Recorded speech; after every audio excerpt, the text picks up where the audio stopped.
Everyone, मैं वर्तिका स्वागत करती हूँ अपने चैनल पे। आई होप आप सब अच्छे होंगे।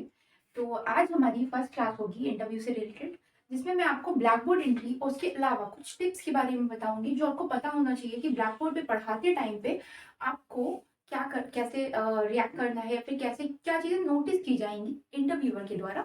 क्योंकि मुझे भी ये सब चीज़ें नहीं पता होती है। एक्चुअली सबके साथ ये होता है, हम सब पढ़ते जरूर है, बीएड डीएलएड या चीजें करते हैं, लेकिन जब इंटर्नशिप होती है तो उसको इतना सीरियस नहीं लेते हैं। और अभी जब इंटरव्यू है तो हमें पता चल रहा होगा कि हमें किन चीजों पे काम करने की जरूरत थी। अभी हम लोग कर रहे हैं तो करते हैं फिर। है एग्जाम पास करना है तो मेहनत तो करनी पड़ेगी। तो अभी हम लोग इस वीडियो में जानेंगे कि ब्लैक बोर्ड के बारे में। ठीक है, ये मुझे भी टीचर्स के थ्रू ही पता चली है। मैं 2 दिन से बस किसी ना किसी टीचर्स के कांटेक्ट में ही थी कि जिनके थ्रू, जिनको नॉलेज है, जिनके पास एक्सपीरियंस है, उनसे ये बातें पता चलती हैं। तो चलिए स्टार्ट करते हैं। और उससे पहले आपको मैं बता दूं कि आपके पास क्या क्या चीजें होनी चाहिए। कुछ रिसोर्सेज का होना बहुत इंपॉर्टेंट है। लाइक आपके पास एक बोर्ड का होना बहुत जरूरी है। ठीक है, एक इस टाइप में बोर्ड, या थोड़ा सा बड़ा भी आता है और थोड़ा छोटा भी आता है। आप जिसमें भी आप कंफर्टेबल है, जो भी आप अफोर्ड कर सकते हो, तो वो आपके पास बोर्ड होना चाहिए, मार्कर होना चाहिए, या ब्लैक बोर्ड या चौक भी ले सकते हैं। और डस्टर का होना भी बहुत इंपॉर्टेंट है। क्यों इंपॉर्टेंट है वो उसके लिए आपको वीडियो लास्ट तक देखनी पड़ेगी। और अभी ये होना चाहिए। उसके अलावा मैं बता रही हूँ क्यों जरूरी है आपको, क्योंकि होता क्या, बचपन में याद होगा हम लोगों से भी बहुत मिस्टेक होती थी, या अभी भी कई लोगों से होती है कि वो लोग लिखते टाइम ऐसे से लिखते हैं और सीधा नहीं लिखते हैं, वैसे कुछ टेढ़े मेढ़े में चले जाते हैं। मुझसे तो बहुत गलतियां होती थी, तो मुझे डांट पड़ती थी। तो ये ना ये गलती ना हो सके, इसीलिए आपके पास बोर्ड होना चाहिए, ताकि आप घर पे प्रैक्टिस अच्छी खासी कर सके। अब मैं स्टार्ट करती हूँ, वरना ऐसे बोलती रहूंगी। तो पहले क्या करना होता है, सबसे पहले बोर्ड के, उससे पहले मैं बता दूं खड़े कैसे होना है। कि आपको लिखते टाइम, बोर्ड पे लिखते टाइम ना पूरा बोर्ड की तरफ चेहरा होना चाहिए, ना पूरा क्लास की तरफ। थोड़ा सा टिल्ट खड़े होना है आपको। ठीक है, टिल्ट इसलिए ताकि आप बच्चों से सेम टाइम पे कांटेक्ट कर सके, और या उनसे इंटरेक्ट कर सके, और बोर्ड पे भी अपनी एंट्रीज कर सके। और बोर्ड पे एंट्री करते टाइम आपको शांत नहीं रहना है। आपको कोई ना कोई एक्टिविटी करवानी है। ठीक है, या फिर आपको उस टाइम पे बच्चों को इंगेज रखना है किसी चीज में। फॉर एग्जाम्पल, अगर मैं डेट डाल रही हूँ तो मैं कहूंगी, ओके बच्चों, आज कौन सी डेट है।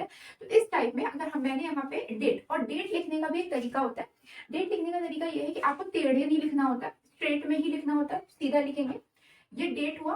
फॉर एग्जाम्पल, जरूरी नहीं कि बच्चे सही आंसर ही दें। ऑब्वियसली कुछ लोग देंगे, कुछ लोग नहीं देंगे। तो हमें उसके लिए पहले से ही मेंटली प्रिपेयर रहना होगा कि बच्चे अगर गलत भी देते हैं, तो आपको याद होगा जब हम लोग एग्जाम देते हैं, सीटेट या केवीएस देते हैं, तो उसमें एक लाइन आती है कि गलतियां ही सीखने का वो संकेत है। ठीक है, तो गलतियां सीखने का संकेत होती है, चाहे बच्चे हो चाहे हम लोग के साथ। अगर हम गलतियां करते हैं तभी तो सीखते हैं ना। तो वही चीज यहाँ पे है कि अगर डेट वो गलत भी बताते हैं, या कोई भी चीज अगर वो गलत बताते हैं, तो हमें उस पे उनको डांटना नहीं होता है। ठीक है, उसको एज ए रिसोर्स यूज करना होता है आगे वाली जो आप पढ़ाने चाह रहे हैं। ठीक है, तो डेट फॉर एग्जाम्पल आते हैं 10th ऑफ मार्च। तो 10th ऑफ मार्च हो गया। तो ये लिख दिया हमने।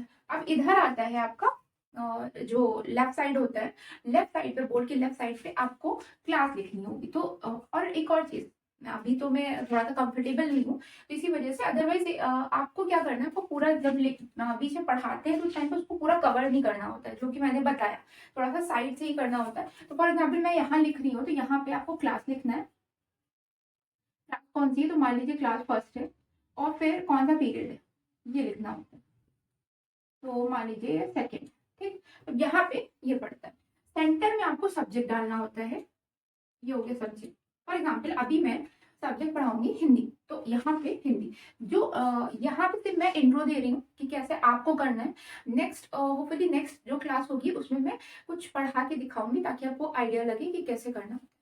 ठीक है, तो यहाँ पे हो गया हिंदी। अब जो टॉपिक होता है, कभी भी ये गलती नहीं करनी है कि टॉपिक को हमको लिख देना है। जो आप पढ़ाने जा रहे हैं उसको कभी भी लिखना नहीं होता है, क्योंकि वहां पे हमें बच्चों की प्रीवियस नॉलेज को चेक करना होता है कि क्योंकि पता ही है बच्चे कोरी फेर तो होते नहीं है, घर से बहुत सारा ज्ञान लेकर के आते हैं। उसी ज्ञान को हमको यूटिलाइज करना है फॉर टीचिंग एनी टॉपिक। ठीक है, तो अब यहाँ पे एक और चीज ध्यान रखिएगा। जो सब्जेक्ट होता है, छोटी छोटी सी जो चीजें हैं वो मैं बताना चाह रही हूँ। सब्जेक्ट को आपको थोड़ा छोटा लिखना होगा, टॉपिक को आपको बड़ा लिखना होगा। ठीक है, तो सब्जेक्ट थोड़ा सा आपको छोटा होगा और टॉपिक वाला जो भी लिखेंगे आप वो थोड़ा सा बड़ा लिखेंगे। फॉन्ट भी आपको ऐसे यूज करने हैं जो कि विजिबल हो और आपको बोलना, लाइक मैं थोड़ा सा धीरे बोलती हूँ, लेकिन मुझे इस पे काम करना पड़ेगा। तो अभी आपको इतना थोड़ा सा लाउडनेस होनी चाहिए आपकी आवाज में, सेम टाइम पे थोड़ा स्वीटनेस भी होनी चाहिए ताकि बच्चे उनसे रिलेट कर सके और पीछे तक जो बच्चे बैठे होते हैं, बैक बेंचर्स जिसको बोलते हैं, तो उन तक भी आवाज जाए। ठीक है, तो अभी ये टॉपिक हो गया। टॉपिक डाल करके हमको छोड़ देना होता है। ठीक है, अब फॉर एग्जाम्पल जैसे मुझे कोई पोयम पढ़ानी थी, हाँ जैसे बंदर गया खेत में भाग, तो वो पढ़ानी थी, या इससे रिलेटेड कोई भी अगर पोयम पढ़ानी थी, तो अभी आप क्या करोगे कि उससे रिलेटेड बच्चों से पहले बातें करेंगे हम लोग कि अच्छा आपने कोई एनिमल को आप कोई एनिमल को जानते हो? तो इस टाइप में हम लोग पूछेंगे उनसे कि आपने कौन कौन से एनिमल देखे हैं अभी तक। तो उनमें से कोई ना कोई ऐसा बच्चा होगा जो बंदर का नाम ले लेगा। ठीक है, लाइक अगर हम लोग स्टोरी पढ़ाना चाहते हैं, वो ना फुटबॉल वाली जो स्टोरी थी भालू वाली, तो वो उस जगह पे भी वो जानवर का नाम ले लेगा। बस वहीं से ही हमको स्टार्ट करना होता है। लाइक एक पोयम है रसोई घर वाली। तो रसोई घर वाली में क्या होता है कि आपको वो किचन वगैरह का, जो किचन में जो रोटियां वगैरह बनती, तो हम पूछेंगे आप टिफिन में क्या लाए हो, फिर वो बताएंगे टिफिन में ये लाए हैं वो लाए हैं, ऐसे करके फिर पूछेंगे वो कहाँ बनता है, तो ऑब्वियसली वो कहाँ वाली जगह में, वो रसोई घर पहुंच जाएंगे। तो इस टाइप में हमको उनकी प्रीवियस नॉलेज का यूज करना होता है फॉर इंट्रोड्यूसिंग आर टॉपिक। ठीक है, हमारे टॉपिक को इंट्रोड्यूस करने में ये हो गया। और फॉन्ट का बता दिया मैंने। और हाँ, यहाँ पे आपका बीच में एक लाइन ड्रॉ की जाती है। लाइन इसलिए ड्रॉ होती है क्योंकि होता है मुझसे, तो लाइन से ड्रॉ होती है क्योंकि आप इधर अगर आपको कुछ रफ वर्क सेंस, अगर आपको कोई स्टोरी बतानी है, तो स्टोरी से रिलेटेड अगर कुछ ड्राइंग वगैरह बनानी है, तो ड्राइंग वाला सेंस आपको इधर करना होता है। और इधर आपको आप लिख सकते हो, आप जो भी चीज, जैसे उन्होंने बोला कि हमने आलू के पराठे खाए, हमने ये खाया, या हमने ये जानवर देखा, तो हमने ये जानवर देखा तो हम यहाँ लिख लिया। अच्छा भालू देखा आपने, तो हमने भालू लिख दिया यहाँ पे। बंदर देखा आपने, तो बंदर लिख दिया आपने। फिर और बंदर कहाँ होते हैं, तो इस टाइप में बहुत सारी जो चीजें होती हैं वो यहाँ पे आप लिख सकते हो, और फिर यहाँ पे आप पिक्चर्स को ड्रॉ कर सकते हो। और जब हम कुछ भी ब्लैक बोर्ड एंट्री करते होते हैं ना, तो उस टाइम पे हमको बच्चों को इंगेज रखना होता है। तो इंगेज रखने के लिए या तो उस टाइम उनसे कुछ बातें, उनकी जो प्रीवियस नॉलेज है उनसे रिलेटेड कर सकते हैं, या फिर आपने जो पहले क्लास में जो पढ़ा था उनको आप रिकॉल, उनसे रिलेटेड कुछ क्वेश्चन पूछ सकते हैं। या फिर सबसे बेस्ट होता है कि आप एक्टिविटीज का यूज करें। डिफरेंट टाइप की एक्टिविटी होती है, उस पर अभी थोड़ा सा काम चल रहा है।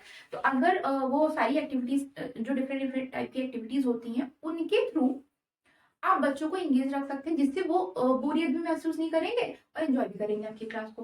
तो इस टाइप में आपको इंगेज रखना होता है बच्चों को। अब आता है सबसे इम्पोर्टेंट, आपको पढ़ाते टाइम एक जगह स्थिर नहीं रहना होता है। ठीक है, तो जैसे अगर मैं कुछ पढ़ा रही हूँ, तो अभी आपको नेक्स्ट क्लास दिखेगी जब मैं कोई डेमो क्लास, कोई टॉपिक को पढ़ाऊंगी, तो उस टाइम पे मैं एक जगह खड़े होकर के नहीं पढ़ा सकती। ठीक है, तो हमें ऐसे ऐसे करके थोड़ा सा चलना होता है। अभी तो कैमरे के सामने हो तो ऐसा मुझे एक ही जगह रुकना पड़ रहा है, अदरवाइज मुझे जो पीछे बच्चे बैठे होते हैं उन पे भी प्रॉपर ध्यान देना होता है। और आप जब इंटरव्यू देने जाते हैं, तो इंटरव्यूअर से आप परमिशन भी ले सकते हैं, सर क्या हम आपको अपना स्टूडेंट मान सकते हैं? तो इस टाइप में आपको परमिशन लेनी होती है, तब वहां पे आपको डेमो क्लास में मतलब आप पढ़ा सकोगे। अब ये हो गया। अब सबसे इम्पोर्टेंट मैं आती हूँ कि हमको इरेज कैसे करना होता है। तो इरेज करने के लिए, ठीक है, अब कभी भी अगर आपकी डेमो क्लास कंप्लीट हो गई हो, तो आपको ऐसे छोड़ के नहीं जाना है। बहुत ये मतलब जिनसे भी मेरी बात हुई उन्होंने कई चीज नोटिस किया जाता है। तो आपको याद रखना है कि इरेज करने का भी एक तरीका होता है। आपको डस्टर लेना है and up and down, up and down, ऊपर से नीचे, ऊपर से नीचे। लाइक अगर मुझे करना है तो मैं ऐसे करूंगी। ठीक है, अप एंड डाउन, ये तरीका होना चाहिए। इसीलिए मैं कह रही हूँ कि आपके पास बोर्ड होना बहुत जरूरी है। आप नहीं अफोर्ड कर सकते तो भले छोटा ले लीजिए। ठीक है, ये अप एंड डाउन करके आपको बोर्ड को इरेज करके ही वहां से छोड़ना है। ठीक है, अब अभी नेक्स्ट जो क्लास होगी उसमें मैं आपको कोई टॉपिक पढ़ा के बताऊंगी कि कैसे हमको पढ़ाना होता है। आई नो वो थोड़ा सा डिफिकल्ट है मेरे लिए भी न्यू है, और नई चीजें सीखना ही तो लाइफ है ना, तो सीखेंगे। ठीक, तो चलिए फिर, thank you for watching my videos. और एक और चीज, आप शेयर करेंगे तो मुझे बहुत अच्छा लगेगा। ज्यादा से ज्यादा लोगों को शेयर करिए जिन्हें इसकी जरूरत है, और सब्सक्राइब भी करिए, लाइक भी करिए, कमेंट भी करिए।